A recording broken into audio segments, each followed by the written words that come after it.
Այսօր կքննարկենք, թե ինչպես Բարսելոնան հաղթեց 1-2 հաշվով Ատլետիկոյին, բայց մեկը չկարողացավ անցնել Չեմպիոններ լիգայի պոլուֆինալ։ Բարսելոնան հաղթեց Ատլետիկոյին 2-1 հաշվով Մետրոպոլիտանում, բայց չհերիքեց 1 գոլ, որպեսզի կարողանա անցնել պոլուֆինալ։ Խաղը շատ դժվար էր, շատ էմոցիոնալ, շատ սխալներ էր թույլ տված սուդյաների կողմից։ Ամեն ինչի մասին կխոսանք վիդեոյում։ Ես вообще այսօր ոչ հավես ունեմ ինչ որ քննարկեմ գոլերը, ես իմ ինչ գինեմ։ Ես ուզում եմ պրոստը որպես Բարսայի ֆանի հետ զրույց ու չգիտեմ, դուք ձեր կարծիքը գրեք, թե ինչ եք մտածում խաղի մասին, թե Տուրպենը ու Կովաչը ով են вообще,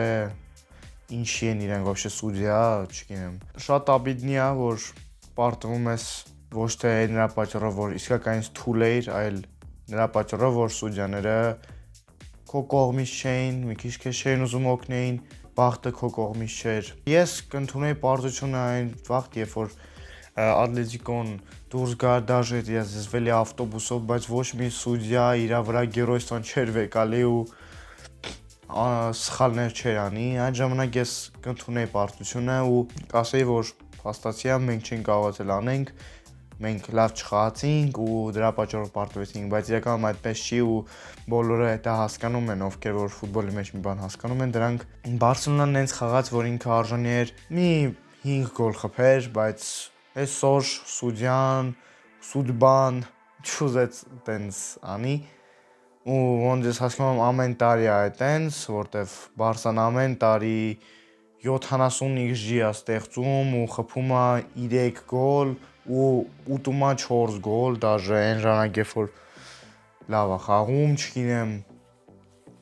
ամեն տարի պետք է անպայման կարմիր քարտ ստանալ, դա ուժը ես չգիտեմ, դա խրոնիչեսկի է, ուժը ես չգիտեմ, պրոստը ամեն տարի ինչ որ մի պլեյոֆի խաղում մենք պետք է կարմիր ստանանք։ Ես նոր մեկը կարմիրների վրա, բայց ոչ ամեն տարի ու պլեյոֆում։ Եկեք հիշենք, թե вообще մենք вообще ոնց ենք հասել չեթվերտֆինալ, որտեվ չեթվերտֆինալ հասել ենք իրական նորմալ ու շատ հեշտ, որտեվ եթե մենք նույն սաստավը ունենայինք, որը խաղում էր 1-8-ում, մենք Ատլետիկոյին հանգիստ կանցնեինք։ Հիշում եմ, որ մենք խաղում ենք առանց Ապորնիկ, Բերնալի, առանց Դեյոնգի, առանց Ռաֆինյայի։ Դա շատ դժվար է, որտեվ Ռաֆինյան դա հիմա 90%-ն է թիմի։ Նրա պրեսինգը, նրա չգիտեմ, կապիտան որպես այտենց ասեմ, աշխատասեր մարդ, որ լյուբոյ պայի կօգնի թիմին ու իր Զավերշենյան, իր բաները չհերիքեց։ Նույն առաջին խաղում, որտեղ Ռեշվորդը շատ լիքը պայեր ուներ, որոնք պետք էր ավարտեր գոլով։ Բարսան արժանի չի թռել, ես տենց եմ կարծում, որտեվ Ատլետիկոն ոչ մի բան չարեց հաղթելու համար։ Ատլետիկոն արժանի չի անցնի Չեմպիոններ լիգայի պոլուֆինալ, որտեվ ինքը այնպես ֆուտբոլ է ցույց տալի, որ ինքը պրոստը արժանի չի։ Եկեք նայենք սենց ոնց որ դաժե սիրելով Բարսան, եթե Ատլետիկոն, եթե օրինակ լիներ Բավարիա Բարսելոնա չեթվերտֆինալ ու Բավարիան հաղթեր Բարսային օրինակի համար նույն 2-1 հաշվով ու անցներ առաջ ու Բավարիան ավելի լավ ֆուտբոլ ցույց տար, ես կհասկանայի դա, բայց ես չեմ կարող հասկանամ այն, որ մարդիկ ովքեր 30 րոպե պաշտպանվում են ու հետո Ֆերմինի բերնին են տալի ու մի հատի կատակային անում ու այդ մի հատի կատակայով գոլ է մտնում ու իրանք դրա շնորհիվ անցնում են պոլուֆինալ։ Եկեք հաստատենք, որ այսի ամենաանհետաքրքիր պոլուֆինալներից մեկը կարա լինի հենց այս սետկայի, այդ սետկայի, որտեղ լինելու Ատլետիկոն, որտեղ դե ես չգիտեմ, ես չեմ կարող ընդունել այն ֆակտը, որ կարա Ատլետիկոն ինչ որ նորմալ խաղ ցույց տա պոլուֆինալում։ Սուդյայի մասին ինչ ասեմ ես։ Ամեն տարի նույն բանը, ամեն տարի հավայի ինչ որ կարմիր քարտեր, ամեն տարի ինչ որ հավայի բաներ, պրոստը պենալը հետևից 2 ձեռով բրթում են, ոչ մեկի բոլտին չի, իրանք вообще թքած ունեն, պրոստը հետևից բրթում են, ոչ մի դեղին կամ կարմիր քարտ կամ ինչ որ պենալ, ոչ մի բան, մարդու ձեռին է այսպես պատկատանում, ստեյնա կպնում, պրոստը ոչ մի բան, չգիտեմ, ոչ մի դեղին քարտ, ոչ մի պենալ, բայց զատո օֆսայդը միշտ կտենան։ Զատո երբ որ Էրիկ Գարսիան պրոստը թեթև կպնում է ձեռքով Սորլոտին, կարմիր քարտ կտան ու ես բան չունեմ ասելու, սուդյաները ուղղակի Լա լիգայում էշեր են, Չեմպիոններ լիգայում вообще պրոստը ոնց որ սաղ Բարսայի դեմ անեն։ Չգիտեմ, ահավոր էր, ես բրամ ահորձերին եղվել էի ու չգիտեմ, որտեվ ես 15 թվից, չէ 16 թվից Բարսայի ֆանատ եմ, 15 թվին դες գիտեի մի քանի բան ու 16 թվից նայում էի խաղերը, ոչ բոլորը, բայց նայում էի։ Ու ոնց որ 11 տարի ամեն տարի նույն ձևի կարմիր քարտով, սուդյաների սխալներով, չգիտեմ, ուղղակի հոգնում ես, երբ որ ամեն տարի նույն բանն ալնում, չմտածեք, որ ես Բարսայի ֆանատ չեմ, չկա դες բան չի կարելի լինի, պրոստը որպես ֆակտ ու որպես բան էս 11 տարվա ընթացքում ինչքան վառ են ավելացրել,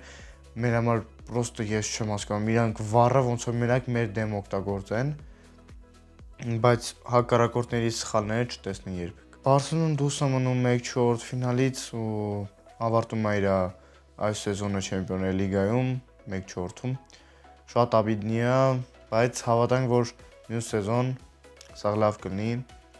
ու ավելի ուժեղ Բարսա կտենանք նորմալ տրանսֆերներով, այո։ Ես կշարունակեմ նկարել Լա լիգան իհարկե, որտեղ հələ դեռ Ռեալը կա, հələ ոչ ամբողջությամբ հասկանալի ով կա հաղթի ով չէ։ Մեկը պետք է ամեն ինչ անել, որ Լա լիգան ավարտենք հաղթանակով ու սեզոնը համարենք более чем успешный։ Անցած տարի իհարկե մի հատ կուբը կարել է ու պոլուֆինալ, բայց այս տարի ավելի դժվար սեզոն էր, տրավմաները շատ էին, Ռաֆինյան պրոստը 6 ամիս է, մնացել է ուժը պլյուս-մինուս 7 ամիս, այդ 7 ամսից 4 ամիսը ինքը տրավմայով էր, դա էլ է դժվար, շատ լիք տրավմաներ կան, որոնք մեզ խանգարեցին սկզբում, մեջտեղում հələ մի քիչ նորմալ էր, այս վերջին ամիսը, այս ամենաբանն է, որ առանց պրոստը ամենաոչ կարևոր խաղում Ռաֆինյան տրավմա է ստանում ու որի պատճառով ամենակարևոր խաղերից մեկը բաց է թողում ու ես կականից ուժը չեմ կարող հասկանամ, թե ինչին են պետք է խաղերը, ես ուղղակի ուժը չգիտեմ, պրոստը իմ ուղղը մեզ չեմ հասկանում այդ աղաշկի մաչերը ինչի համար են, պրոստը ինչի համար են դրանք։ Կլուբնի սեզոնում գոնե դե Լա լիգայի համար են կռիվ տալի, Չեմպիոններ լիգայի, բա իմաստ է տարեսկի խաղերի համ, ես չեմ հասկանում։ Ճիշտն ասեմ, հանկարծ չմտածեք, որ ես ֆլիկի դեմ ինչ-որ բան ունեմ, բայց այս խաղում ստարտովի սաստավը իսկականից լավն էր, բայց խաղի ընթացքում զամենները անիմաստ զամեններ են, որոնք вообще օգնություն չտվեցին, բացի մեկից, ու դա Ռունի Բարդակջիները, որը մտավ 89 րոպեին, խաղաց 9 րոպե պլյուս-մինուս ու շատ բան տվեց խաղին, սրություն տվեց, իրականում ես չեմ հասկանում, թե ինքը քիչ ժամանակ ստանում, որտեվ ես պրոստը լուրջ չեմ հասկանում։ Հա, պրեսինգով ինքը ինչ-որ կարող է տենց սխալներ ունենա, բայց տեխնիշնի, որպես տեխնիկա, ֆինտեր, դրիբլինգ, սա իր մոտ տեղն է, չեմ հասկանում, քիչ խաղում։ Իմ կարծիքով պետք է ինքը շատ խաղա, որտեվ իսկականից ինքը տալանտլիվ խաղացող, իրան պետք է շատ օգտագործել, բացի Ռեշֆորդից, որտեվ Ռեշֆորդը մտավ, ինքը նենց մտավ 20 րոպե, հələ Լևանդովսկին չհաշվեն 20 րոպե, որտեվ ինքը նապադայոշի է, ինքը պետք է սպասի, որ իր համար մոմենտ ստեղծեն։ Իսկ Ռեշֆորդը այն խաղացողն է, որ պիտի ստեղծի այդ մոմենտը, ինքը ոչ մի մոմենտ չստեղծեց, ինքը պրոստը քարի պես կայնացեր, ոչ մի բան չարեց, ոչ մի ստրաստ, ոչ մի պայքար չտվեց, ընդ Գավին սատկում է ուժը, Ֆերմինի քթից արուն է եթում, Ռեշֆորդը sense խիլինկի, մանլինկի դուս է գալի, ոչ մի բան չի կարող անի ես չգիտեմ, եթե սեն շարունակվի, Ռեշֆորդին անիմաստ անելու առնել, որտեղ ինքը ոնց որ Անսու Ֆատիի կոպիան լինի։ Նաև ֆլիկի մասին ինչ կուզեն ասեի, իրան շատ շնորհակալ ենք, որ թիմին սենց է սարքել, որտեղ սենց այսքան քանակությամբ փողով ու այսքան քանակությամբ խաղացողով, ովքեր вообще այս կարգի չպիտի խաղային, նույն, չգիտեմ, լիքը մարդիկ կան, ովքեր այս ուռովնի չէին ու դարձեցին սենց ուռովնի Խանսի ֆլիկը, բայց մինչև այս խաղը սխալներ կային, որոնք իսկականից պետք չէր անել, օրինակի համար Լա լիգայում Էսպանյոլի հետ խաղում կարելի էր օդեղ տալ նույն Պեդրին, նույն Յամալին, չգիտեմ, ընդ ելով կար, որ պետք էր հագիստ տալ, բայց ինքը չտվեց ու դրա համար Յամալը 30 րոպեին Ատլետիկոյի հետ խաղում ուժը հոգնած էր, չէր կարող վազեր, նույնն է Պետրին, ինքը ուժը խճճվում էր, ոտքերի մեջ խճճվում էր ու սխալ պասեր էր տալի, բայց отдельный респект Պոլու защитային, որտեվ Պետրին ամենալավ խաղը չխաղաց, բայց դե հա կար ավելի լավ խաղար ինքը, իրականում այդ պրավալից արեց չեթվերտֆինալը, բայց լավ, եկեք հիմա խոսանք ավելի լավ բանի մասին, Ֆերմինը, Օլմոն, Գավին, այդ երեքը պրոստը ամեն ինչ արեցին խաղադաշտում, պրոստը սպանեցին Ատլետիկո խաղացողներին, ամեն գնդակի համար վազում էին, Ֆերմինի բերան տվեցին, ջարդեցին շիպերով, բայց ինքը մեկը առանց քթերով շնչելու կարում էր վազեր, խաղար 60 րոպե տենց տանջվելով խաղում էր, բայց լիքը օգուտ տվեց ու այսինքն ես հաստատ գիտեմ, որ տարիա գալու, որտեղ մենք ոչ մեկին չենք նկատելու, սաղին պիլիսոսելու ենք, կոդրելու ենք սաղին, սենց ասած, ու այդ այները շուտով են, հավատանք, որ սաղ լավ կլինի։ Վիսկա Բարսա, Վիսկա Կատալոնիա։ Լայքեր ենք դնում, պատպիսկա ենք կլնում, որպեսզի Բարսան մստահի կրի Չեմպիոններ լիգա։ Գնացինք։